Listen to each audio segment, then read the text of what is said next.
개 키우기 참 좋겠다 라는 생각이 들었어요. 안녕하세요 여러분.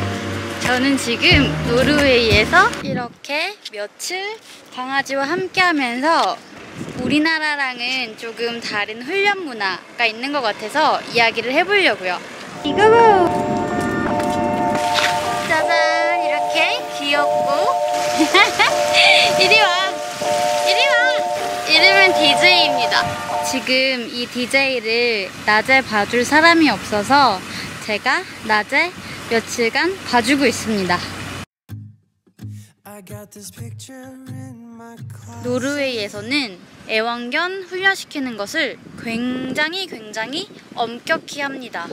강아지가 무례한 행동을 하면 굉장히 창피해해요. 마치 우리나라에서 자식들이 예의 없는 행동을 하면 부모가 굉장히 죄송해하고 굉장히 이제 창피해하는 것처럼 강아지가 조금 무례한 행동을 하면 굉장히 미안해하고 창피해하는 것 같았어요. 예를 들면 예전에 가족 모임에 초대받았을 때 키우는 큰 개를 데리고 왔는데 아무래도 여러 사람이 모이고 하다 보니까 그 개가 약간 신이 났던 것 같아요. 그래서 평상시에 안 하던 행동을 했는데 그게 이제 바로 그 음식이 있는 근처에서 이렇게 킁킁거린 거였어요. 뭐 식탁에 올라온 것도 아니고 진짜 저는 알아채지도 못하게 이제 강아지가 와서 킁킁거린 거죠. 근데 그 주인은 그 개가 원래 어떤 개인지 아니까 약간 그게 구걸하는 제스처라고 생각을 해서 엄청나게 혼을 내더라고요. 제가 그 개한테 약간 진짜 미안할 정도로. 그런데 이야기를 들어보니까 노르웨이에서는 강아지가 그 음식 있는 식탁 근처에서 이제 음식을 구걸하는 행위가 굉장히 무례한 거라고 생각한대요. 그래서 그거에 대해서 굉장히 강하게 훈련을 한다고 합니다. 근데 제가 이 내용을 올렸더니 많은 사람들의 의견이 분분했어요. 강아지 입장에서 생각했을 때 이렇게 음식이 앞에 있는데 노킹을 하지 못하게 하는 행위가 스트레스를 줄 수 있다고 얘기하셨거든요. 개들은 사람 먹는 거 같이 못 먹어도 쳐다보고 냄새 맡으며 노즈워크도 하고 맛을 상상하는 등등 여러 자극을 받아 정서적으로도 좋다는 의견도 있어요. 무엇이 더 좋은 방법인지 답은 없는 것 같아요. 진짜 이렇게 생각하니까 답은 없는 것 같아요. 근데 제 생각은 노르웨이에서는 특히나 이거를 굉장히 무례하다고 생각을 하는 이유가 북유럽에서는 가족 문화가 굉장히 발달되어 있잖아요. 실내에서 이제 파티를 하는 경우가 많고 그랬을 시에 이렇게 가족들이 있는데 강아지가 이렇게 옆에서 있으면 그러면 가족들 중에 몇 사람들은 강아지가 그래서 굉장히 강아지한테 미안해할 수도 있고 그렇잖아요. 사실 그 미안한 감정이 불편한 마음이기도 하잖아요. 그런 걸 생각했을 때 우리 강아지가 이렇게 사랑을 받으려면 그렇게 식탁 문화에서 엄격하게 하는 것도 나쁘지 않은 것 같아요. 진짜 더불어 상생하는 존재로서. 사실 요즘 우리나라 굉장히 유기견들 많잖아요. 그런 걸 생각해보면 훈련을 조금 엄격하게 해가지고 사람이랑 반려견이랑 이렇게 지냈을 때 문제가 없게끔 하는 것이 하나의 방법이라고 생각을 했어요. 처음에는 귀여우니까 모든 행동들이 이뻐 보였다가 이제 조금 나이가 들고 이제 강아지가 커지면 그런 행동들이 자신이 훈련을 시키지 않은 건데 안 이뻐 보이게 되는 거죠. 그래서 자신의 반려견을 버리는 사람들이 있는 것 같아서 저는 이 부분에 대해서 생각해보는 게 좋을 것 같습니다. 그리고 강아지를 산책시키는 사람이 진짜 많거든요. 근데 저는 한 번도 요 목줄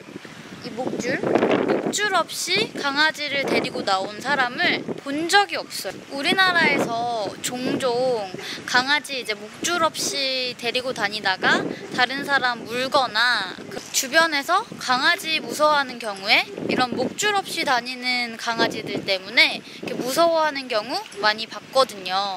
근데 근데 여기에서는 진짜 상상하지도 못할 일이에요. 아직까지 저는 노르웨이에서 목줄 없는 개를 본 경우는 딱 한 번 있는데, 이제 목줄을 하고 있다가 일부러 노르라고 이렇게 풀어놓은 거죠. 목줄은 완전 필수입니다. 강아지 키우시는 분들 중에 우리 강아지는 목줄을 하기 너무 싫어한다 라고 하시는 분들 있으실 거예요. 내 아이가 학교 가기 싫어한다고 울면서 보채면 학교 안 보내실 건가요? 아니잖아요. 목줄을 하는 거를 아기 때부터 꼭 습관화 시켜야 될 것 같아요. 그래서 우리 DJ도 목줄을 제가 해줄 때 정말 전혀 한치의 반항이 없습니다. 이제 산책 나가는 건 줄 알고 굉장히 좋아해요. 이렇게 영상을 찍고 제가 인터넷을 검색을 해봤습니다. 그런데 이런 법이 생겼더라고요. 우리나라에서 이제 목줄을 안 하면 과태료를 문다고 합니다.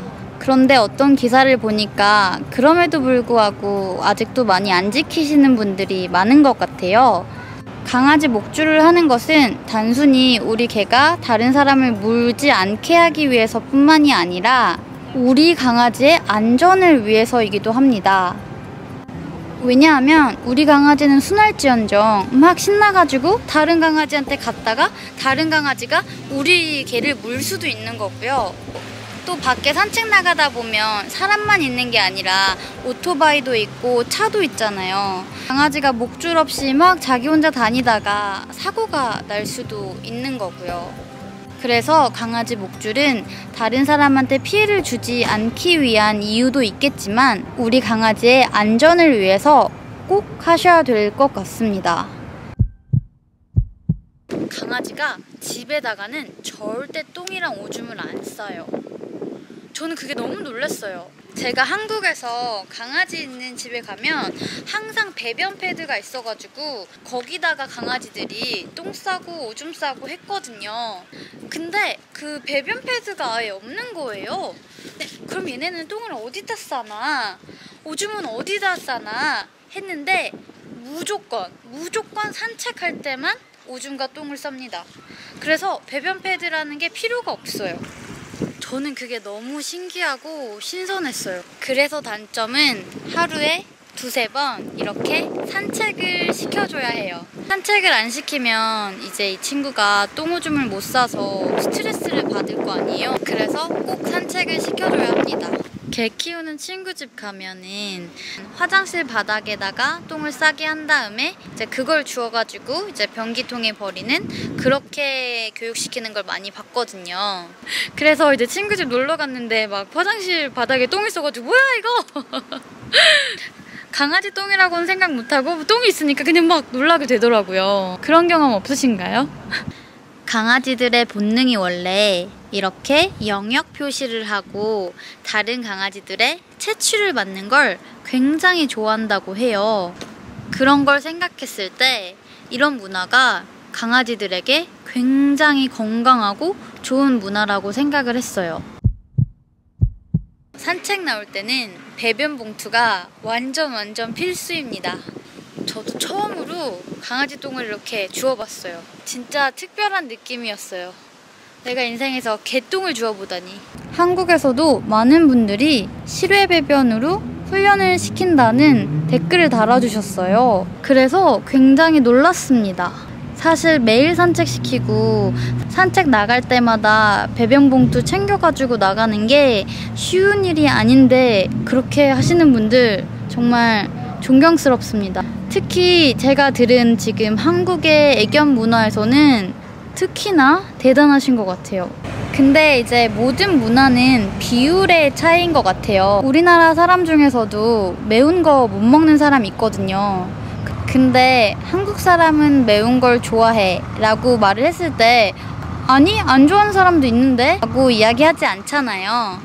그런 것처럼 한국에서는 대부분 실내 배변을 하는 추세라면 여기에서는 대부분 실외 배변을 하더라. 듣기로는 사실상 정말 90% 이상이 실외 배변을 하도록 훈련을 하더라 라는 걸 이야기를 하고 싶었습니다, 여러분. 사실 제가 조금 더 놀랬던 것은 우리나라에서 아직 반려견 문화가 유럽보다는 조금 덜 정착해서인지 많은 견주분들이 진짜 우리 강아지는 아무것도 안 했는데 막 보자마자 소스라쳐하고 막 그러는 거에서 상처를 많이 받으셨다고 해요. 목줄도 하고 강아지가 뭐 짖지도 않고 뭐 가만히 있었는데도 혐오스럽게 막 본다는 거죠. 사실 그 부분이 여기서 가장 다른 부분인 것 같아요. 여기서 강아지를 데리고 나가면 뭐랄까? 이게 말할 소통의 거리라고 해야 하나? 저도 이렇게 DJ를 데리고 산책을 하면 계속 저한테 말을 거세요. 사실 저는 못 알아듣거든요. 노르웨이어를 못 알아들어서 그냥 웃기만 해요. 그리고 막 저한테 딱 이야기하기보다는 막 강아지한테 이야기를 해. 라고 하는데 그걸 보면서 전체적인 분위기가 이렇게 강아지를 사랑하는 문화여서 개 키우기 참 좋겠다라는 생각이 들었어요. 딱 이 영상을 찍고 나서 아, 우리나라 문화도 이제는 많이 바뀌었을 수도 있겠구나. 사실 제가 보고 경험한 것도 최소 2년 전의 일이잖아요.